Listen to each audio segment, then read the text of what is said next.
now we have some people trickling through. I don't even need to introduce Pam Tripp. I think all of you know her, love her, recognize her from around the courthouse, former LADL. So she's here today to present on UCCJEA. Okay, thanks. Hi, everybody. As you probably just heard from the introduction, I'm Pamela Tripp, and I think my hire date with LADL was 10 days before LADL went live. My hire date was December 20th, 2005, and I got to be part of the original team that helped to put this organization together. So it is really nice to be home again, at least for an hour today. We're going to just talk a little bit about the UCCJEA, which everybody knows what it stands for. Uniform Child Custody Jurisdiction Enforcement Act. And it has become more and more what I call kind of an issue du jour in the dependency courts. Previously held primarily to the family law courts, and as you'll see, we have a family law code that governs the entire UCCJEA. But it's found in the 3400 series in the Family Law Code.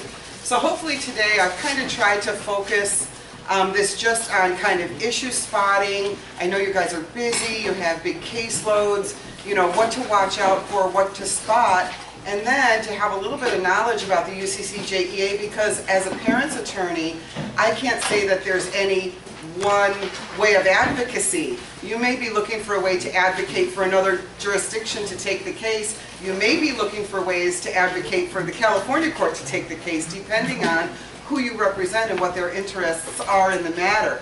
So you'll see I don't really present necessarily advocacy tools other than some of the things that you need to do for issue spotting and for creating a good record. So we have quite a few published cases in the last few years, and we'll kind of go through some of those near the end. But anyway, we want to promote uniformity between jurisdictions, and that furthers the purpose that, you know, really I think the UCCJEA was born from the situation where you've got maybe one parent or another trying to flee to another jurisdiction with a child, right, and then go over there and get better court orders than they had in the prior jurisdiction. They forum shop. Now some of those same issues are kind of coming into play even within the dependency court. So we'll kind of move through some of these. The UCCJEA addresses fundamental jurisdiction. So the term jurisdiction is used in a variety of ways. But basically we're talking about the core power of the court to even make orders or to hear a case. A lack of jurisdiction is the most fundamental issue, and it has to do with the entire absence of power to hear or determine the case. Now, would I suggest that you walk straight into court with a case that looks like maybe the child moved here from another state and tell your judge you have no authority here? That might not be a very good way to approach the case. But remember that that is exactly what we're dealing with here. The judges here have to make the initial determination over whether they even have the power or the authority to hear the case, and we're going to talk about some of the ways that that plays out.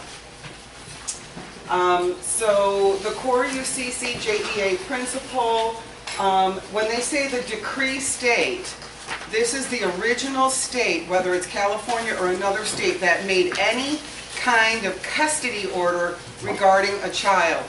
Doesn't have to be dependency court order. It can be any family law court order. So that original state keeps exclusive jurisdiction across all filings and all type of proceedings. This is your starting point. All other courts are barred from modifying that custody order for any kind of final custody determination. So that's what we call exclusive and continuing jurisdiction. So how does that state relinquish or lose their jurisdiction? Well, there's a couple of ways that that can be done, and it's found again in the 3400 series of the Family Law Code. If the decree state finds it no longer has a significant connection, and that substantial evidence no longer exists in the state, the decree state or another state finds that all children and parties no longer reside in the state, excluding temporary absences. I'm going to look if I have made a few notes about that. Also, if the decree state finds itself to be an inconvenient forum and relinquishes jurisdiction, this probably should have been 2 or 3 slides later, because I'm going to go back to this and tell you how this kind of played out in a couple of the cases that I was involved in under the UCCJEA recently in the dependency court. But the decree state can also relinquish jurisdiction if they choose to do so. Now, one of the ways, and the really only way, that California Dependency Court can take and make detention orders about a child when that child is the subject of a sister state custody order is under temporary emergency jurisdiction only. And that has been defined finally through some of the case law that we have as only on an emergency basis can the court make orders. So in our world, that means the court can make those detention orders on a temporary basis pursuant to 3424 of the Family Law Code. But you want to prevent the case, if you're trying to enforce that sister state judgment, you want to prevent the case from going to the adjudication disposition hearing, because that's really where the court actually takes subject matter jurisdiction over the parties, right? We all know that, correct? I think so. So, if you want to look and see if California has emergency jurisdiction, yes, if a child is here in this state, well, let's go back, I'm sorry. First of all, you want to be able to determine as best you can from the record in the detention, so the social worker's detention report, whether or not maybe that child is the subject of a sister state custody order. It's not like the social workers are going to know and they're going to go, oh, you know, there's a Louisiana judgment for this child. But you want to look for if there's any kind of social history or through the interview process with the parent. Sometimes you'll pick it up and you'll be able to do that issue spotting. And then you can ask your client, right, if, you know, get a little bit more of the detail and more of the history. I think one of the other ways that it plays out here quite a bit is because, you know, we're kind of a border with Mexico. And so that is really where it comes up very commonly, is that there may have been issues with UCCJEA, and we'll talk about that in a little bit. But anyway, did that state or nation have jurisdiction under the UCCJEA criteria? So if you can spot that issue in your detention report, then it's time for you to dig your UCCJEA notes out and dig in a little bit deeper. So emergency court jurisdiction is available when the court of this state finds that the subject child is present in this state, has to be present in this state, and that the child has been, sorry about the typo, the child has been abandoned or is subject to or threatened with mistreatment or abuse. So again, this is family law code. It's not the Welfare and Institutions Code. So the language doesn't parallel our language in the dependency court exactly, but it's the same idea. If a child is at risk, everything's focused on risk and dependency. If the child's at risk, then the court can intervene and make emergency orders. They are down on the 3rd or 4th bullet point. They're supposed to only take emergency jurisdiction long enough and determine what period of time they need in order to resolve that emergency. So you've got a little bit of other tools that maybe you can go forward with, because all we really need under the UCCJEA is to resolve that issue. Maybe we're going to send the child back to the state that had that. Maybe there's one parent here and one parent there. You have to do the analysis of your case on those issues. So once the court here in California has a petition in front of them and they've been informed, how are they going to be informed? They might be informed by the department, but more likely they're going to be informed by you. You may have a client who's sitting out in the hallway telling you, wait, wait, wait, as I had once, yes, I know I live here with my child, but the father is in Louisiana, and we have an open custody case there that he filed because we lived there our whole married life, and I came here with the child, and that court has already made orders. So now I'm the one informing the court that there's a UCCJEA issue because I have a state of Louisiana which has already issued custody orders, and there's an open, active, contested hearing set in that state in whatever time frame it was, the next month or something like that. So once the court here is informed, and some of you may have been through this, you know what's the next trigger, right? The judge here, the court here, has to contact the court in the sister state.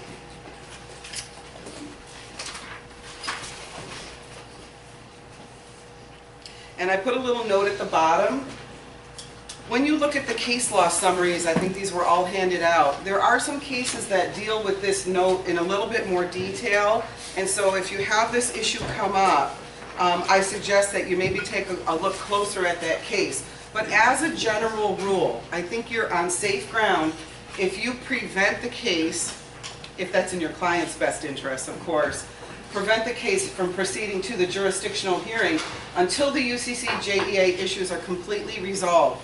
The UCCJEA states there is to be an evidentiary hearing on the jurisdictional issue before our petition is even resolved. So it's up front. There's no requirement that it be in writing. There's just a requirement that you inform the court, and that issue needs to be resolved before anything more than just emergency temporary orders are made.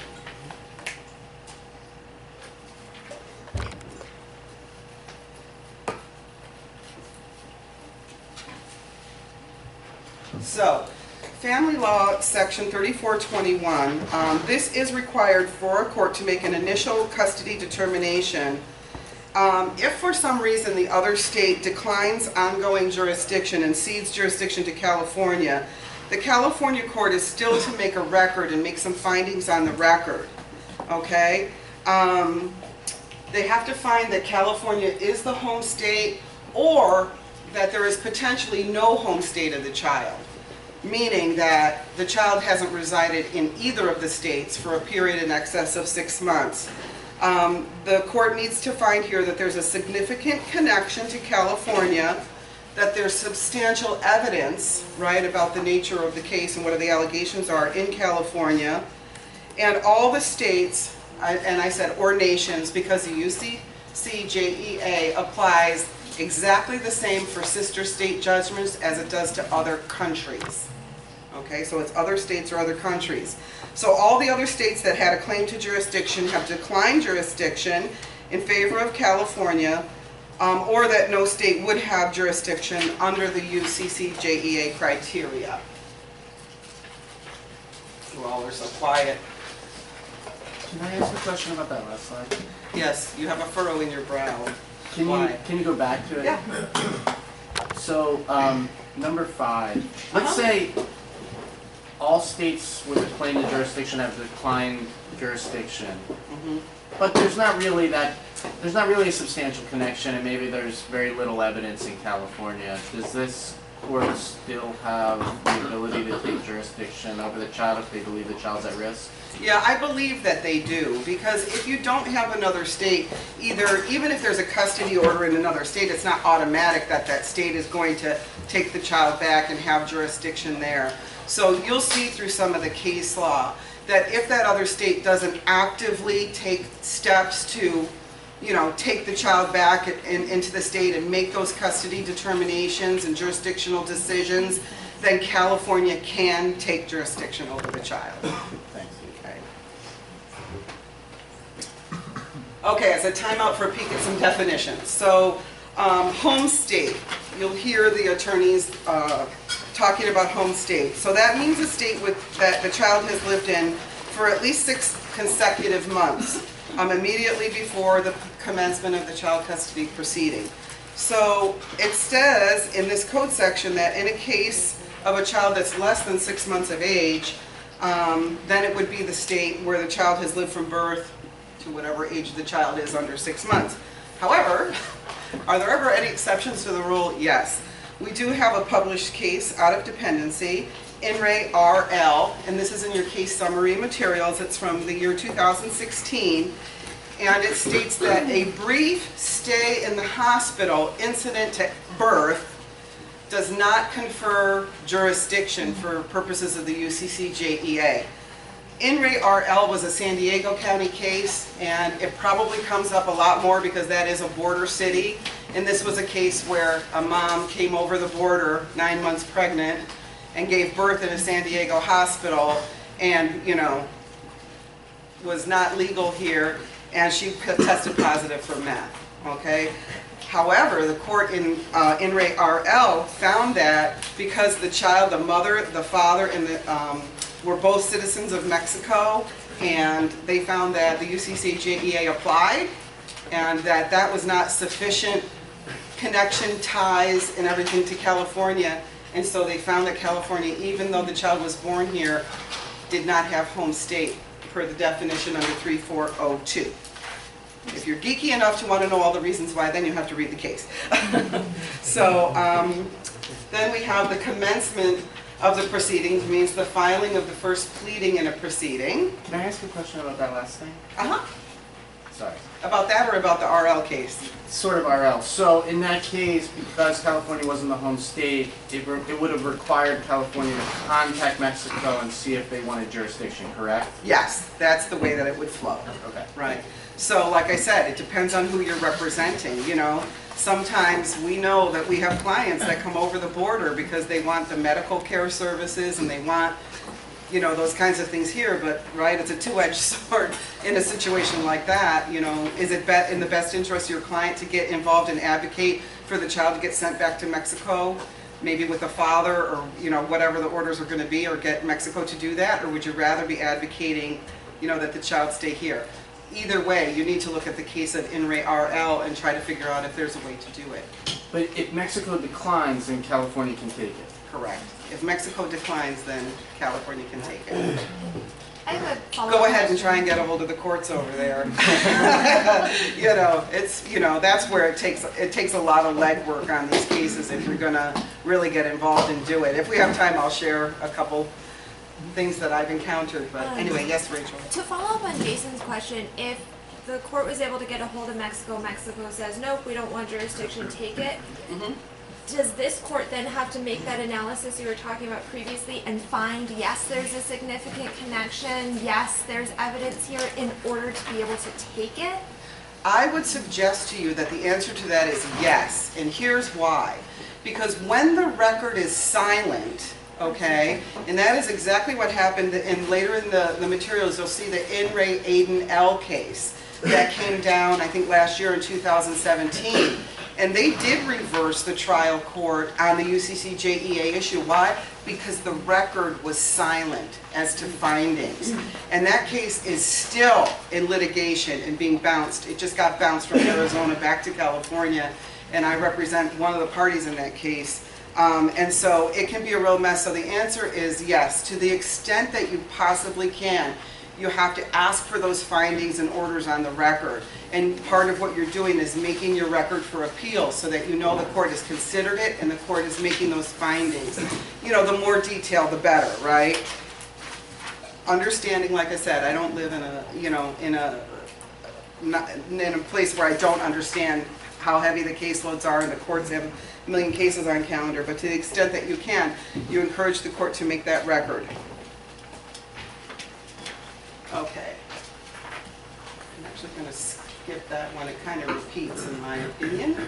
Now, a temporary, like we've already talked about, this just kind of reaffirms that temporary jurisdiction can ripen into full subject matter jurisdiction if the other form does not act for 6 months. That's another one. I don't know if some of you are in courtrooms that your adjudication disposition hearings are regularly going out this far, but I assure you, there are some of you may be in courtrooms that that's not happening, but I can assure you there are courtrooms where that is happening. So I would suggest to you that if it's in your client's best interest, maybe, like I said, you're going to be advocating, right, for Mexico or Louisiana or whatever it is, to take the child back and to take over the case. Or you might be in a situation where you want the child to stay here, you've got a custodial parent, and you just want to stay under the radar for 6 months, Yes? Is there any legal basis that you're aware of that the court can acquire jurisdiction over a child who's not present in the state and there are no prior custody orders from the other state? There is no way that I know of to do that. In fact, I just had that happen in a case where there had been a safety plan and an investigation, but no court filing, and both parents had signed a safety plan and agreed that the child would move away from mother here and go to the father in Maryland. The social worker flew the child to Maryland, gave the child to the father with a letter. Everybody agrees, the father's got custody now, you can make all the decisions. Mother was in a mental hospital. And when she got out, she wants her child back, you know? And the department refused to file and release the child to the father in Maryland. Why? Because under the UCCJEA, if the child is not present in this state, they can't file a petition, and the UCCJEA says for a court to take any action, the child has to actually be here. Now, if the child was here, and if you're talking about a situation, there are some cases where they fled the jurisdiction, but that's where they were California residents to begin with. That's a separate situation. I don't know if that's what you were thinking about. No, I'm talking about more of a circumstance where there was an investigation, they had been living in California, but then they decided to move a month prior to the filing of the petition to permanently relocate in another state, and then the department filed a petition. So what that case, I believe, is going to be is it's going to turn on the facts. You know, did they go back to a state where they lived before and where the child lived, where you could trigger the UCCJEA, or were they just fleeing the jurisdiction? You see, you're going to have to argue the facts of that case to see if you can even trigger the UCCJEA. You have to look at how long the child lived here and how long the child has lived there. What happens sometimes is, like I said, depending on the facts and the timeline, sometimes DCFS then will just call in a referral to the CPS in that other state and let that state investigate, you know, so it's really going to turn on the facts of the case. I hope that answers your question. There was another hand? Yeah. So are you saying that if California takes emergency jurisdiction and then through the course of the court trying to contact that other state that had home state jurisdiction, that California could actually ripen to home state within, if it takes them 6 months to Yes, it can ripen to home state.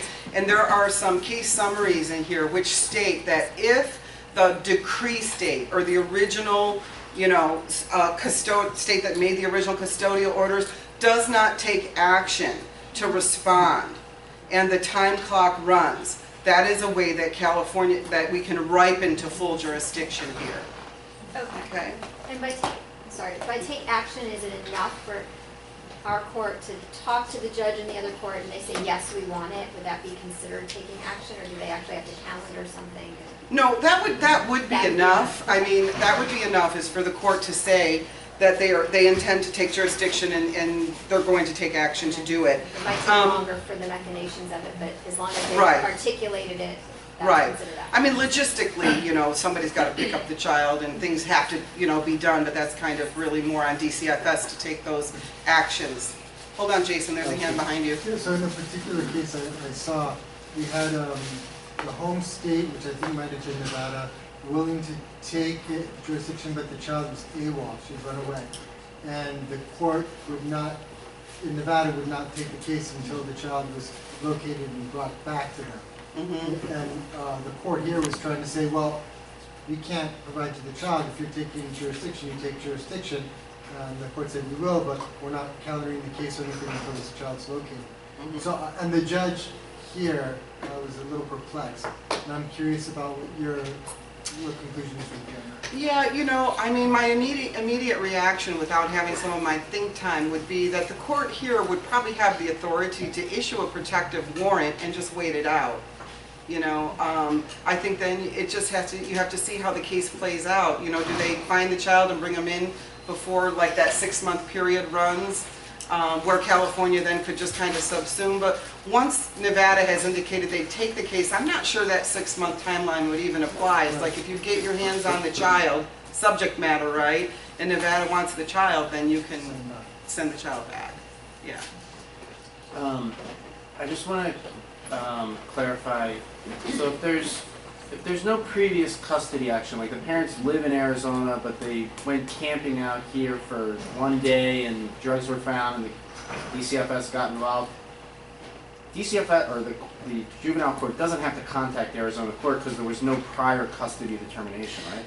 Well, that's very interesting that you say that. And the way that I'm reading the case law, and I'm telling you, I really do feel like this is a developing field, because I've thought that very same thing. And it came up in the Aiden L case where, you know, the court, okay, so the Court of Appeal reversed the trial court and said you didn't make UCCJEA findings, and it does not look like there was home state, the parents were not here for 6 months and all of that. So it was remanded for an evidentiary hearing, but the Court of Appeal says, it looked like the California court it was incumbent upon them to contact the Arizona court to see if there was an open case or if they would take the case. And there was no open case at that time on this child. There had been an open case on siblings. And so my reading of Aiden L is that they still have to contact that jurisdiction and ask the court if they would like to initiate a custody proceeding. Yeah. Well, 2 points. The first is when I looked at the code, I thought it said they may contact the other state if there's no prior custody, but that it's not a requirement. So we would basically just be pulling out the case law if we want. You could, I understand what you're talking about. In the code section, there seems to be, that kind of permissive, not mandatory language. But if you read the case law on that, you will see that it is regularly treated as a mandatory, that they must contact that jurisdiction that has an initial custody order. Okay, and then it's my understanding that UCCJEA is an issue that cannot be waived. Should our attorneys be raising this at every hearing, at the arraignment detention, at the juris dispo? If there's a PRI, should we be raising it at every hearing? Like my suggestion would be like any other issue, when you have to make a record, you should be raising it until the issue is resolved, okay? So once UCCJEA issues, they may be resolved, you can also identify it as an appealable issue, but you should definitely be bringing it up at every hearing. And I'm telling you, the judges, in my opinion, are still a little bit all over the place on this. And I think the judges are really, a lot of them, they're honestly trying to deal with it, but this is not like a fully well-settled area in dependency law. So that's why we're doing the training, and that's why we're trying to hash these things out. So, okay.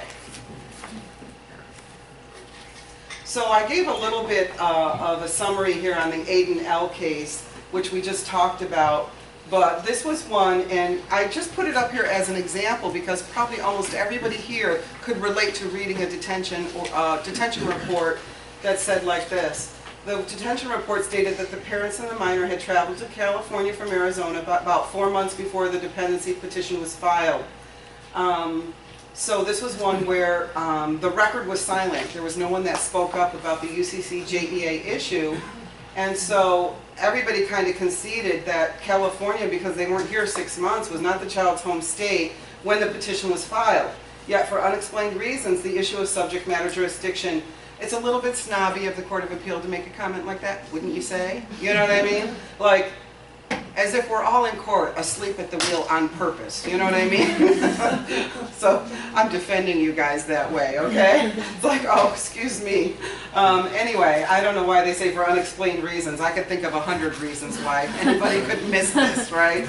Anyway, okay, no further commentary. I know you guys are overworked. Anyway, so the juvenile court, when it initially detained the minor and when it made the jurisdictional findings and subsequent child custody orders, it went all the way through that. And I gave a little shout out to your predecessors, Jesse McGowan and Landon Villavaso. There were 2 appellate attorneys because one of them represented the biological mother who was trying to get the case back to Arizona, and the other one represented the 2 siblings who lived in Arizona and were trying to get this younger child placed back. So Aiden L, the case was reversed, and I just highlighted that again because although they could be snobby and critical, now that we know, like once you know, now we have to watch out for this issue, right?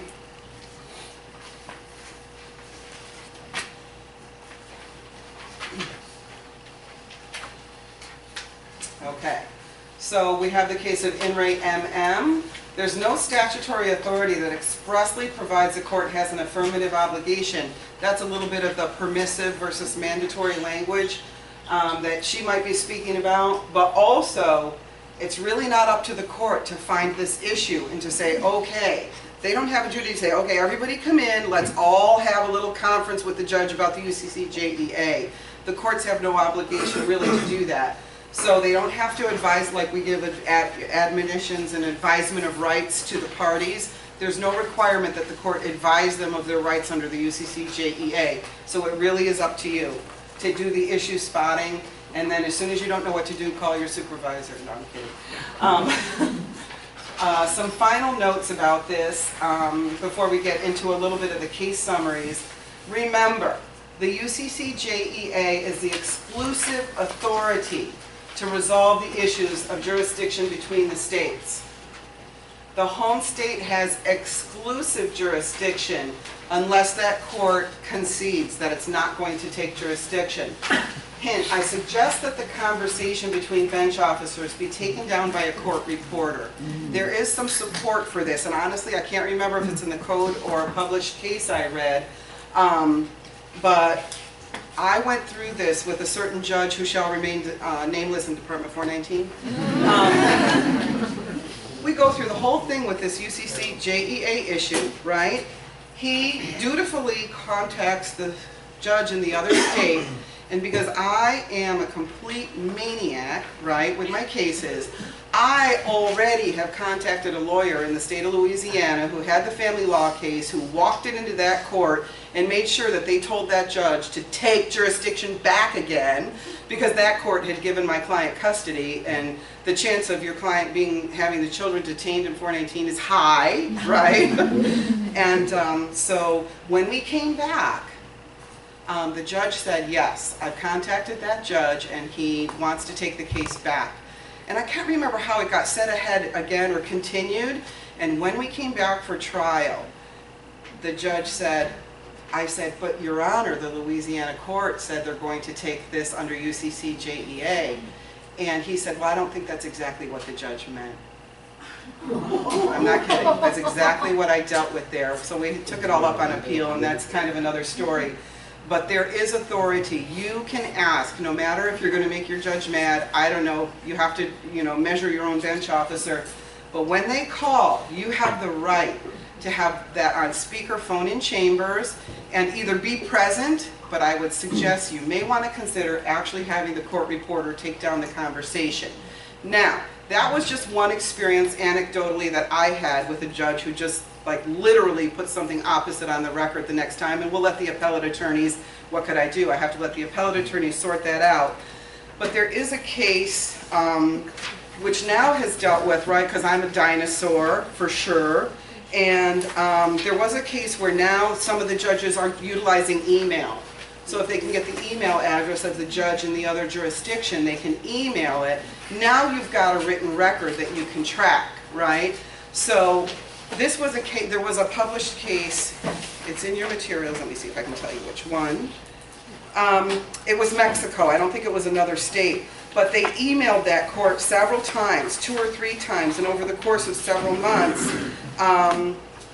the court in Mexico never responded to the emails. And the Court of Appeal decided that that was enough effort. And it was up to the jurisdiction in Mexico to take some initiative and take the case. And with that, track record in the emails, that email communication was deemed sufficient under the UCCJEA. There's no requirement that it be a telephone call. That's why I'm bringing it back to you. Like us dinosaurs, that's normally the way we would always see this done, but not so much anymore. It can be an email, and so I leave that up to you also, because you can ask the court to provide copies of those email transmissions to all of the attorneys and make sure they're lodged in the record. You can make your record that way, but if that jurisdiction doesn't respond, and I'm sure all of you don't have time to be chasing all these other jurisdictions down and getting lawyers in there, to try to do what you want to have them do, at least make sure you've got your record made. So, let me just see real quick. I have a question about that, Pam. Yeah. Up in Fabulous World of Lancaster, I'm familiar. Commissioner Padilla was asked and agreed to contact an elusive bench officer who was nameless in a department that was unknown in a county in Nevada that wasn't Las Vegas, and see if they wanted jurisdiction. So, as a former bench officer, can you tell me how you would have accomplished finding that person? Or should I just accept that every reasonable effort was made? Because, of course, nothing came of it. Right, so was the bench officer telling you that they tried and they couldn't figure it out? Was that your situation? Yes, but it was kind of vaguely worded with the tone of "don't F with me today." Yes, well, like I said, we all have different personalities on the bench or whatever, but, you know, having looked through these cases and look at the kind of records that we have to make, I think that it's fair for you to, you know, see if you can get some kind of a verification on that. I mean, really with the internet now and the way that you can search for courts and jurisdictions, they all have websites. You know, I would think maybe what happened then wouldn't happen today because it's not as difficult to find, you know, the court. You look up the city, the zip code, and figure out where they all lived. And I mean, you can kind of do that through a pretty simple internet search now. So Is that I think that's what delegated to the court clerk? Well, I don't know of any case law that speaks to that issue actually has been ferreted out. You know, the court has the duty. So I don't think there's a problem with the court delegating that to their clerk if they need help with some of that. I mean, I don't know of any law that would prevent that. I know that the code says the court, they just use the term the court. So it's not necessarily the duty of the attorney or DCFS or the DCFS at county council. It's the court's responsibility. It's your job to ask the court to do it, right? To bring the issue to the attention of the court. To say we have a factual scenario here where I think the UCCJEA is triggered, Your Honor, and just, you know, get something on the record that way, and you can trigger at least that they've got to take some action. Does that kind of answer your question? Yeah. Okay. And over coffee some other time we'll talk about nasty bench officers. Okay. Yeah. You were saying you have a right to be present during the conversation between the bench officers. Does that come through statute or through case law? That's a very good question. I think that that's just through case law when you talk about when you see some of these cases about the way that the situation is handled. And I think that where I come from is a basic due process place. I'm not talking about that there's actually a UCCJEA published case, okay? But there's nothing wrong with you asking the court if the court's going to make that call, if the attorneys can all come into chambers and listen to the call. That's one. You can ask that. Number two, you could just ask because the court maybe is going to call after court's done for the day, or everybody's gone. There's certain scheduling things. You can ask the court to please have the court reporter present, talk to the judge on speakerphone, and have it transcribed. That's what you'll see more when you look through some of these cases. But you can ask to be present. I think the transcript is even better. That's just my opinion, than even the attorneys being present, because we all write our notes down and then everybody fights about what their notes say later, and you know what I mean? So those are just strategic decisions as an attorney that you have to make. I'm just trying to put options on the table for you, okay? Yeah. And I just looked at the code. The code does require, in fact, that a court reporter be present, or that that it be waived. Yeah, I didn't look that up before I did this, but I had seen it. Or that communication be recorded, and if it's emailed, then it's supposed to be printed out, so it has to be recorded. Right, but these are things that you guys need to know. Like I said, you need to be asking for these things to make sure they're on the record. We don't necessarily want to see an Aiden L. case come up again. Nobody really wants, I mean, come on. This kid is 4 years old now and was detained at a couple of months old, and we still don't have jurisdiction resolved because it all started with a record that was silent. No attorney brought it up. So we don't necessarily want to see that happen. It's probably not in anybody's best interest. So I encourage you to, get these things on the record and make your record as best you can. Let's see. Oh, my note in Ray Aiden L. So I just wanted to let you guys know, in that case, just as if this isn't complicated enough, Judge Jaskell did a multiple-day evidentiary hearing. I mean, not the whole day, but it went, multiple witnesses testified on the evidentiary issue only as to UCCJEA when this was reversed on appeal. And she did a 18 or 20 page written decision and made the conclusion, went through all the analysis that we had about home state and why did the parents come and what was their intention in coming and did they intend to stay, did they not intend to stay. She had a full evidentiary hearing, right? And came to the conclusion that Arizona, that the case was not belonging to California, that it should go to Arizona. Of course, me and Landon and Jesse are going crazy. We got attorneys over there. We got them to open up. Guess what? Attorneys in Arizona can file private dependency cases. Completely foreign to us. If I didn't make the call, I never would have known. They opened up a case in Arizona. The judge there is all ready to take the case. The judge in Arizona takes the case and says, I think California decided this case completely wrong. We're going to have our own evidentiary hearing on UCCJEA, and the decision just came down last week, and they declined jurisdiction after a multiple-day evidentiary hearing, multiple witnesses, and said we're declining based on inconvenient forum. And now the case is coming back. It is not resolved yet, and it has been 4 years. So anyway, just thought I'd give you that little anecdotal note. So they can blow up ridiculously, but it's like full employment for attorneys. That is the end of that. So these materials that are the case summaries, how am I doing on time? Not bad, not bad. These are materials, oh, first I should say, just to keep myself covered, a lot of the materials on the UCCJEA I took with permission from a family law attorney that wrote the CEB practice guide. Her name is Leslie Shear, and her materials are printed with her permission. And the packet of case summaries that have been handed out, the page numbers are funny because this is just excised out of the California Appellate Project. So these are their case summaries, and you can kind of see looking through here that UCCJEA has become, we're getting there. There's case law that's coming out. It's getting to be a better developed sense, a better well-settled area of the law, but I believe we are not there yet, okay? So you're going to find yourselves walking into factual situations where you may not find a dependency case that absolutely speaks to your issue. But you've got a pretty good amount of cases now that are going to give you a good foundation and a good basis for what you need to do in any factual scenario. Yeah, Amy. One of the things I think is interesting about UCCJEA, and it came up on one of Jacqueline's cases, that the case law is different in the other states on the UCCJEA issue. So she had a case where the judge was saying that that California could adjudicate the petition and then send the case after the petition. In other words, that their state was a non-convenient forum for the adjudication issues, but they wanted the kid back.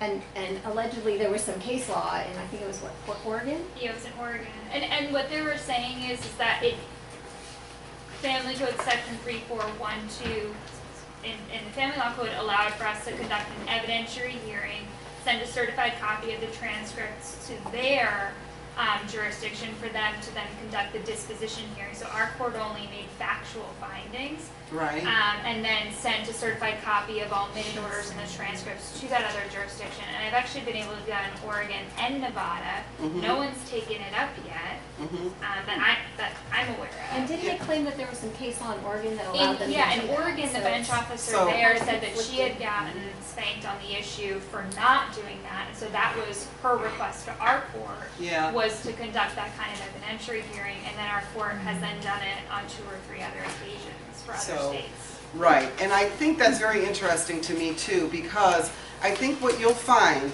you know, like I said, I'm giving you my best from all that I've learned about this issue, being through it up on appeal a few times, is there could be the development of case law in that state that might be giving instructions that certain issues are handled a little differently. But I can tell you, when it comes to the statutes, there is to be uniformity between all 50 states. Okay, obviously another country is not necessarily going to have the same statutory, but these are supposed to be statutes that are adopted uniformly by all 50 states. But it stands to reason, just thinking it through, that that could happen, that other states have sort of, you know, maybe they have developed their case law a little better about the way these things are handled, and, you know, the remanding cases with specific, like in our jurisdiction, Aiden L. came down from our Court of Appeal with very specific instructions for what the trial court should do with the evidentiary hearing, and so I could see where that would be true. And it's in our family law code that we can request another state, or another state can request us to conduct an evidentiary hearing and send those transcripts. And I feel like if you're advocating for the position of getting the case out of your jurisdiction, and if the court is on board with that, which our court usually is, he doesn't want another case, he can offer that as a like middle ground, like, okay, the facts happen here, so we'll do this evidentiary hearing, and then you take it, you know, because that's the home state. Right, right. No, I'm glad that you shared that. I think that, yeah, you'll find that a lot of these are going to morph into different kinds of situations, you know, as you go through them. Anyway, so like I said, on this case law, there is one case in here that I looked through the summary on. It wasn't a case that I was involved in, but it was kind of interesting to me because they went through and tried to do some kind of an analysis about this issue as to whether we can have just a detention hearing, you know, or whether you can actually go to the jurisdictional hearing but just call it a temporary emergency jurisdictional hearing and, you know, make those kinds of findings. And so I think there's a little bit of a split of authority here on some cases that say they can only make, you know, to me, emergency detention, it's one thing. We don't really call that a jurisdictional hearing, but the Court of Appeal here said, well, it kind of is. You know, it is jurisdictional in a sense. So I don't find that case particularly helpful, but you'll see the summary in here. If you get into that kind of a situation where maybe you have a judge that wants to press through, they always want to keep their timelines going and they want that jurisdictional hearing to get done, right? And so, you know, they kind of want to press on through, but you're trying to give that pushback and say, look, it's a UCCJEA, we can't get there yet. Hope you can, I think that case could kind of be argued either way, so. Anyway, any other questions? Yeah. So again, back to temporary emergency jurisdiction. So at like a detention hearing, the court's authority to make any orders concerning a child, is that conferred through either continuing an ongoing jurisdiction from a prior custody order in that state, or temporary emergency jurisdiction? No, the orders here would be made under the temporary emergency jurisdiction under 3424 of the Family Law Code. And that is what confers on the judge. And they just have that one broad statement, if there's been a maltreatment of the child or an abandonment of the child, that's the language they use, but really it's 3424 that confers emergency temporary jurisdiction on the California court if the child's here in what I would call at risk. Right, but both predicated on the child being present in the state, correct? Predicated on the child being present in the state. So how does the court get any authority if a petition is filed after the child is no longer present in the state to make any orders? Okay, now, like I think that you're going back to the case. The way that I'm kind of analyzing that was the factual situation. If there's a child that's a subject of an investigation here, and they flee the jurisdiction to another state, like where they never lived before, or where they haven't lived for years, or certainly for more than 6 months, honestly, I do think the court can issue the protective custody warrant and make temporary orders if the child is outside the jurisdiction. What if they're not asking for removal? Well, that's weird. Why wouldn't they be? Exactly. DCFS says we lost him, but we're not really bothered by it, but here's the paperwork anyway. So that seems kind of odd. I don't know about that. But like I said, I think it's a matter of whether they're fleeing this jurisdiction because they're being investigated, or whether, like, did they go to Ohio and that's where they lived before and there was an Ohio judgment? A prior essentially would be a home state. Okay, so what was the timeline? Say they lived in the state of California, couch surfing for approximately 13 months, and then a 4-month investigation was going on. It was closed as impounded. They moved to Nevada about a month prior, 28 days prior to the filing of the petition, and then the department files a petition. I don't see it. I think that case should go up on appeal. I mean, Right. I don't see the court having the issue is the temporary emergency jurisdiction, right?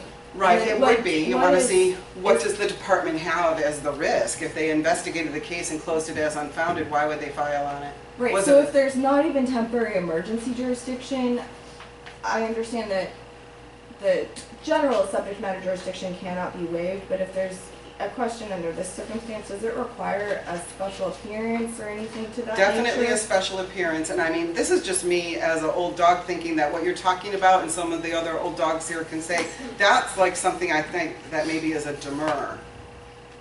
You know what I mean? Did they even allege something in the petition that's actionable? you know? And just like what you need, more things to write and research and all of that. But, I mean, that's, given the facts that you're giving me, I'm thinking like that's just kind of a demur. You know, you could certainly trigger the UCCJEA, maybe to say that, you know, that it was a sincere, like they had a sincere belief that the investigation was closed and they went back to the state they lived in for many years. I mean, that's where you argue the facts, but I'm not really seeing temporary emergency, I'm not seeing any jurisdiction in that case. Okay.